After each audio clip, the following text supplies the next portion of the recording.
What's up, festive season fam? Last week we had the biggest rapper in Eswatini, literally and otherwise, King Terry, and longtime friend. I'm a longtime fan of his, and I believe the other way around.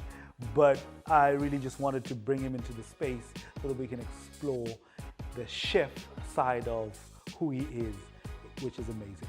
Eswatini is Eswatini Eswatini chef, former rapper, world traveler, huge music fan. Good morning, good afternoon, good evening, or good night, depending on where you are in the world. Welcome to another episode of Cooking with me. Today I have my boy from way back in the day. I'm talking musician, music producer, athlete, super dope human being, and of course, a starred chef. Mabs, welcome to the show. Thanks for having me, bro. Yeah, thank you for taking some time out. I know it's like a super busy time of the year for you right now. So to yank you out of the kitchen, out of your kitchen to bring you to mine, that's huge. Appreciate that very much. I'll shake your hand, but we've just washed our hands and we're about to start cooking. My hands are clean, his hands are clean, so let him cook. So, since we're talking about the time when I got back from Malaysia, I think I'm going to take some time and show them one of my favorite dishes from Malaysia. So we're going to do a take of a dish called nasi goreng ayam, which is chicken fried rice. Nasi goreng ayam. Bro, what are you cooking for us today? All right, so today we're going to be doing one of my favorite dishes, a take on that, which is nasi goreng ayam. The what now? Nasi goreng ayam, which means nasi being rice, goreng means fried, and ayam means chicken. That's in Malay. Rice, chicken, and stuff. I am nasi gayang. Nasi is whatever he said, that's what we're cooking today. Please introduce us to your lineup. All right, cool. So we've got mushrooms, well, normal button mushrooms or white mushrooms as others will call them, garlic cloves, serrano chilies, fresh ginger, some baby white cabbage, cucumber for a salad, carrot for the salad and for the stir fry, white onion and red onion. Right, and then I see like the line of sauces over here. Yeah, so we got cooking oil, fish sauce, light soy sauce, dark soy sauce, black pepper, salt, and some chicken stock powder as well as chili flakes. Let's get started with me grabbing my knives. Excuse me. You have traveled the world, quite some. Can you just introduce us to maybe what has been your favorite dish per country that you've been to? Right, so Denmark. In Denmark, I'd say it was, so especially because this time of the year, they've got these cardamom flavored Christmas like cookies that they make. Yeah. Those things are amazing. Probably my favorite thing about Denmark because best memories of winter. Because once it hits November, it's Christmas lights everywhere. You're getting closer to when it's snowing. It's like all white everywhere. Not yet. Not yet. It didn't snow that much in Denmark, but at least you were getting closer to it. Okay. And then they'd start selling those cookies. So you knew Christmas was around the corner. And we were there when I was between the ages of 6 and 12. So those are like key memories of my childhood for that. So that would be that. In Belgium, it was probably the waffles. I'm not really into big sweets type thing, but not Belgian Uncle waffles, but yeah, the Belgian waffles. Please, when you talk about waffles, you need to specify now. We live in a different world, so please. It was that, and funnily enough, pommes frites, so French fries, but they're not French fries. They're from Belgium. That part I'll never. Do you know a little bit about the history of how did they become French fries when they're not originally from there? I think there's multiple stories about it, but mostly Americans got it wrong. But it is a Belgian thing, and they serve them with mayonnaise and not ketchup. So that was one of my favorite things there. And then I'd say, well, home being home, what's better than the braai? What's better than the braai, of course. Honestly. Yeah. Then I'd say, SA, same really. Botswana, mom's got a thing she does. I don't even remember how to pronounce it, but it's a very Botswana thing. Like, it ends up being shredded, and then my mom makes like what resembles English muffins, but it's probably my favorite meal that my mom makes. Bro, so one of the things that fascinates me the most is watching a chef chop. Yeah. Okay. First few weeks, you get taught knife skills. Basic thing with onions is you get your fingers on, fingertips back, knuckles forward, and you're gonna run your knife along your knuckles to go backwards. So you don't never walk your fingers back. When you're walking your fingers back, that's when one finger goes and bye-bye fingertip. So we don't do that. So we chop basically like this.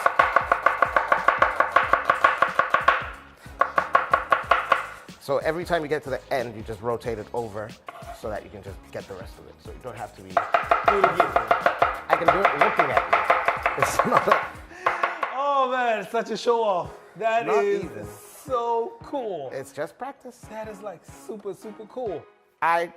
If I'm honest, I was chopping like that before school because I was practicing. I've been cooking, like I said, for a very long time. So I was always, it's just practice, like I said. In the end, the more you do it, the easier it becomes. It becomes second nature. That is amazing. That is like ninja stuff. I'm gonna be practicing it tonight. I don't think I'm gonna sleep until I get it right. I'm either gonna get it right or I'm gonna lose a finger. You will know on the next episode of Cooking with KrTC. All right, let's talk about culinary school. When do you make the decision to actually go into that arena full on and make it a profession? Because, you know, like we said, you and I went to the same high school together. We've hung out. I've had the pleasure of meeting your lovely family, you know, and all of that. But even though, yes, you almost always had sort of like an affinity for food, but when did you decide, you know what, I'm actually going to do a thing about this? I got home. That's actually how I fell into the whole entertainment thing. But then eventually when I got home, I started looking at culinary schools. So I was applying for that. All right. Oh, cool stuff. Why, thank you. As you can Sous see, chef. I'm out here handling the rice, what did you call it? Nasi goreng, I am. No, the rice part of it. Nasi. Nasi. Yes, sir. All right. I'm out here handling the nasi. As you can see, you know, your boy is just out here. Like I said, wife, it's festive season. Leave the pots to your boy. All right. All right, so you're now in culinary school, bro. What is the first dish that you ever plated? And how much would you say it cost in Emalangeni? So the first dish we plated was probably a noodle dish. It was most likely, at the time, probably less than 50. Less than 50 Yeah, Emalangeni? noodles are pretty cheap. Oh, yeah. And vegetables are pretty cheap, so that worked out quite easy. Like one chicken breast, Yeah. an egg, not the end of the world. It's not, pretty simple dish to make. I love how he just keeps on chopping without actually looking at the stuff. If I were to do that right now, all 5 fingers would be on this table. Bro, growing up, what are some of your fondest festive season memories with you and your family, wherever you were in the world at the time? I would say the first one, or the biggest one for me, was first Christmas in Denmark. First Christmas in Denmark. Because we actually got snow. That was a great experience, waking up and the entire yard is covered in snow. All right, any other fond memory? You just talked snow in Denmark. I can just imagine how amazing that is. Yeah. Anything else, anywhere else in the world? No, that's about it, really. Those are probably my 2 favorite things about Christmas growing up. Depending on where we were, it was a different experience. In Malaysia, I don't think we paid that much attention. More of a Muslim country, so. Yeah.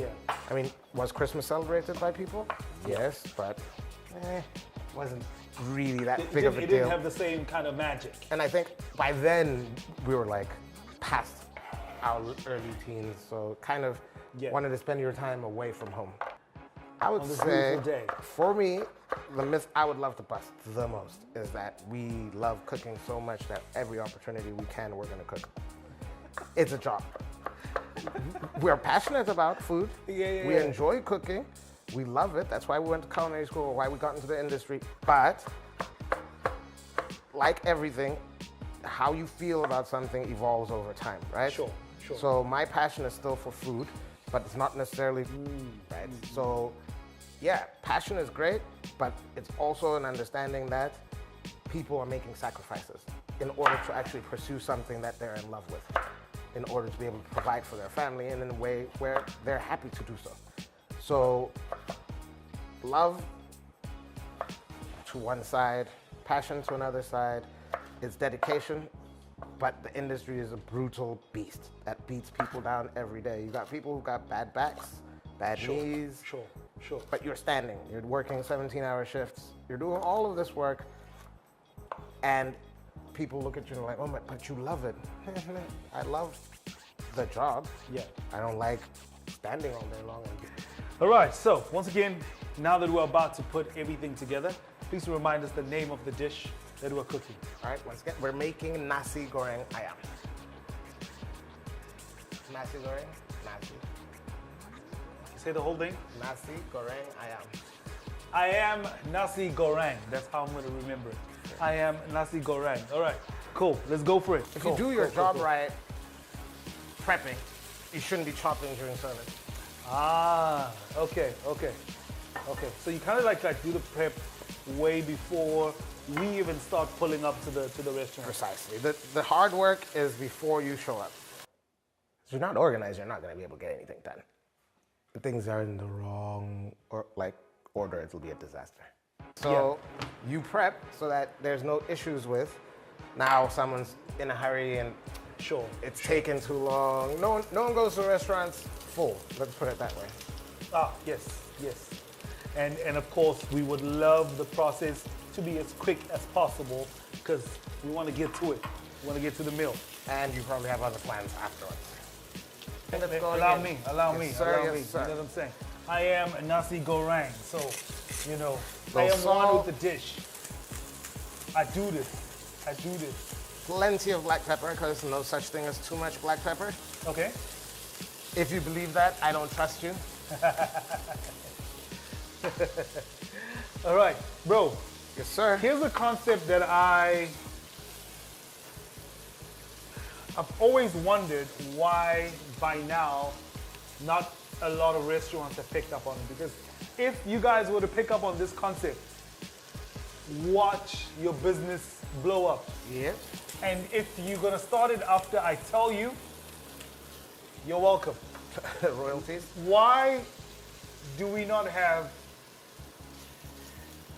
napping beds at restaurants for itis after the meal? So I should have 3 seatings in the space of time. So I gave you 15 minutes for me to prepare food, another 15 minutes of you eating, and then there's the process of getting you out of my restaurant so I can reset and get some. Cooking ultimately is about organization, right? So Cooking is about organization. I don't like, you get there, the rice has been cooked, now it's clumpy. Yeah. Not an enjoyable experience, right? No, not at all. So that's number 1 kitchen hack for me. It's figure out your timing and organize yourself accordingly. All right. I see your technique for cracking eggs. Is there a right way and a wrong way of cracking eggs really? Some people will use a knife or fork. You just hit it on the table, on the counter. If you do the flat of the table, you're less likely to get eggshells. Yeah. In your egg when you're trying to break the egg. Yeah. Open, I shall say. So it really just depends on your preference, I suppose. I mean, if you like eggshell in your egg, then have at it with your knife. Then that's okay.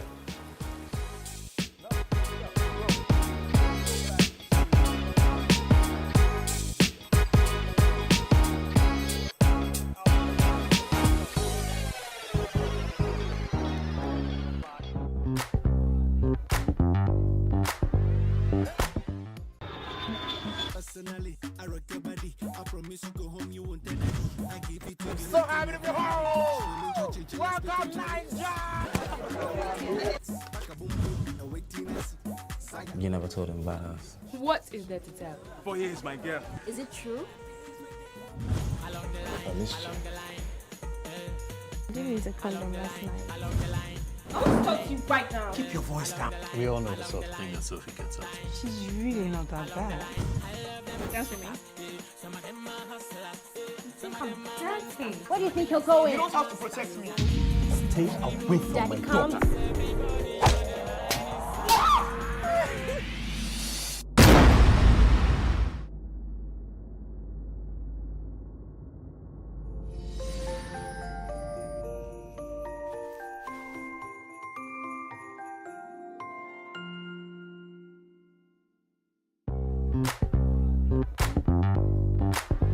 Let's go back to Mabs, the musician.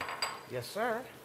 What are the crossover skills that you've learned as a chef with all the experience that you feel also apply to putting together a beat, that apply to putting together a song or even an album?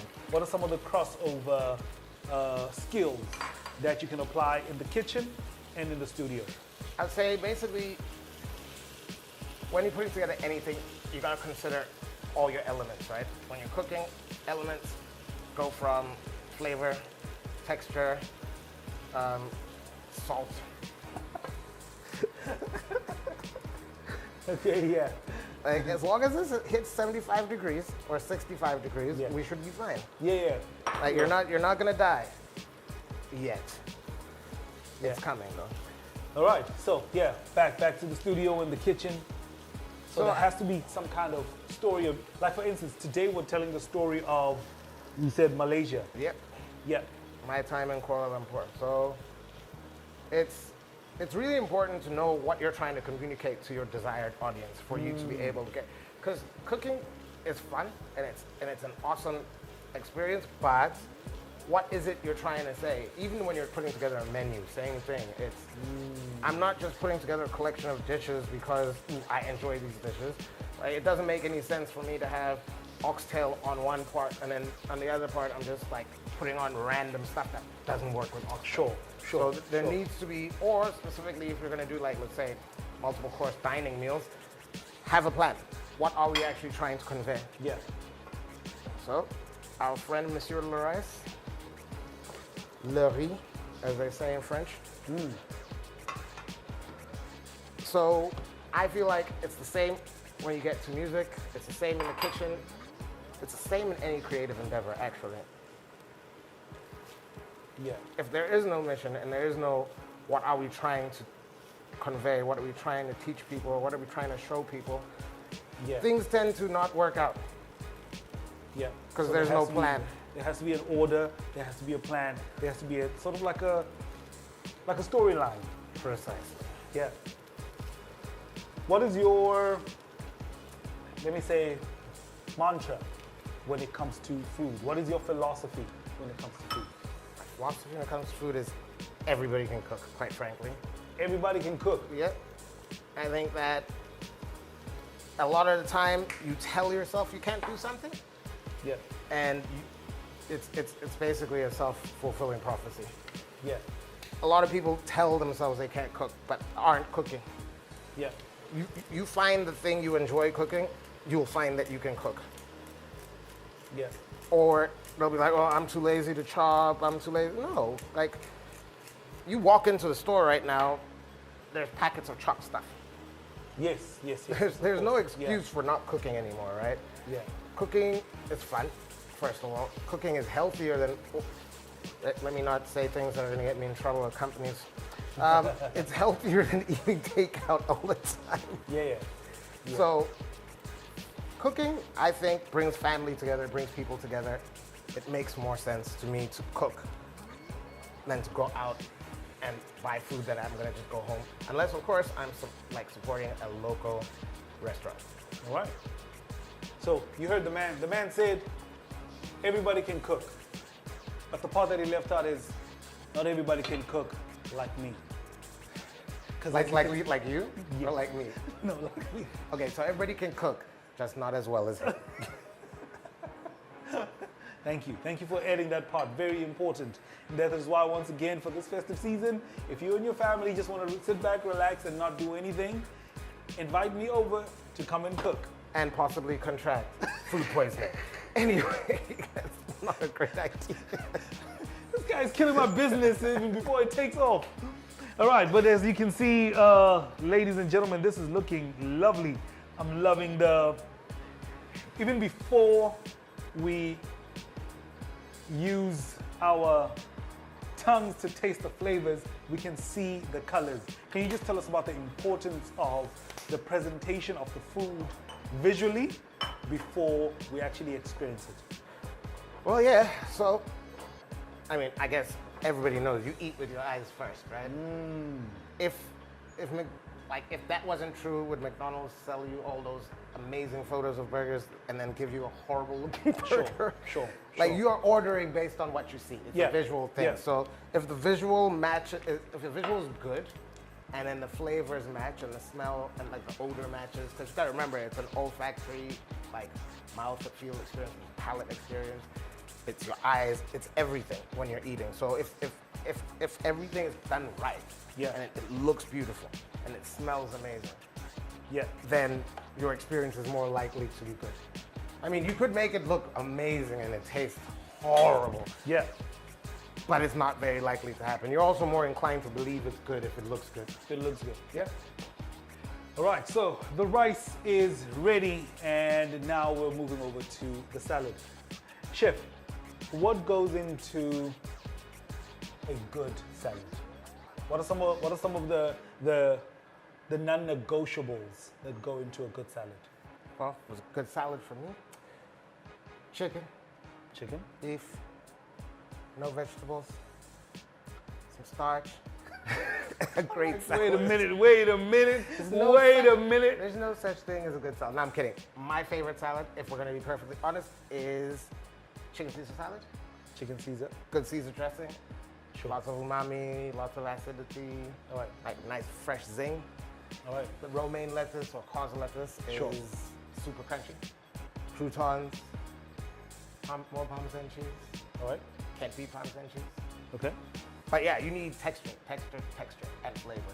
You need acid, you need a little bit of fat, but it's really all about texture. Any salad that lacks crunch is kind of worrying, isn't it? Yeah, a salad that lacks crunch is a soup, gazpacho. All right. So what kind of salad are we making here today? So we're Talk us through it as we put it together. So we're making a cucumber and carrot salad. So we've got our julienne carrots, julienne cucumber here. I'm assuming julienne is the way that they've been cut. Yes, so that's a cut. So that's the batons. Technically, has a size, but we just will call this a julienne for the day. Okay. So that's your texture, that's flavor, and more moisture. I'm gonna add a little lemon juice. Right here. Yep. Fish sauce, a little bit more flavor, salt, not too much because the fish sauce is quite salty. Sure. Black pepper, chili flakes for a little bit of heat and a little bit of a pop, and the sugar to fight the acidity a little bit. All right, let's go for it. Sure. So into our bowl, we take our carrot, julienne. This is just water, right? Yeah, just water to stop them from browning out, and also, they bend a little bit. Gives them and keeps them still moist. So add our carrot and our julienne cucumber together. All right. Crack our black pepper in. Again, no such thing as too much in my opinion. But obviously if you're cooking for children, okay, more is better. More is better. Yeah. I thought you'd say be moderate with it. No, you definitely gotta be moderate. It's like don't torture your kids. Yeah. Terrible idea. Because they're gonna torture you. Yep. When it's their time. No, even then, like when they start complaining, who's the one who's tortured? That's true. That is very. It becomes very your true. problem, so. That is very, very true. That's why I call them little terrorists.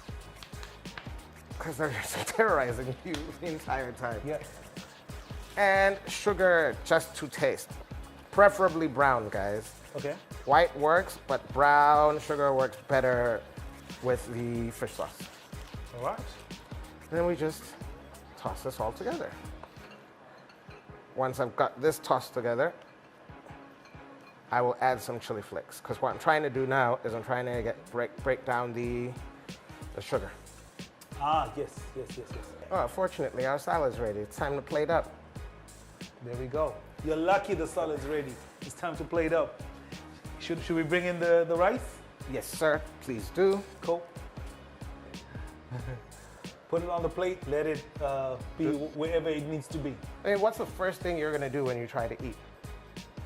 Goodbye dough. Break it down. Didn't last very long, did it? Break it all the way down. Precisely. Yeah. Well, I'm not a fan of doughs. All right. Cool. Rice on the plate. I'm seeing you're leaving a lot of real estate on the plate. Yes, because we've got a salad. Okay. So, I mean, perhaps I'm guilty of plating like I'm working in a restaurant. So, Yeah. real estate, negative space is not a bad thing. So when we're plating, it is actually a good thing because it helps you focus on other stuff. Ah, yeah. So you got to remember, your plate is your canvas. Yes, sir. So you want your piece of art to look artsy, not like somebody came along and decided, oh, I'm just throwing everything everywhere. And there you go, sir. Ready to dig in. Woo! All right. Zoom in before we dig in, y'all. This is the I am nasi goreng. Yes, so the nasi goreng I am. Now, let us eat. Yes, indeed, sir. Time to dig in. Not saying grace. Hang on. Before we go, why is there no meat? First, honestly, I forgot. No, I'm kidding. So, doesn't necessarily need to have meat. We've got egg in there. That's plenty of protein. Okay. The rice itself is packed full of protein. All right. But also, I think kind of more of a needs to start adjusting to seeing how they can add protein into their meals, whether it be by using eggs or adding legumes or anything else that they can. All right. Cool. Let's go. Alrighty. Try this guy. Now we get to try it. I am nasi goreng. Thank you, Yoda. Come on. Come on now. Don't do me like that, bro. Forget the knife. Try the salad. Try the salad. Oh, yeah. A little bit more heat than I thought it would, though. The salad. Not the kind of flakes I'm used to.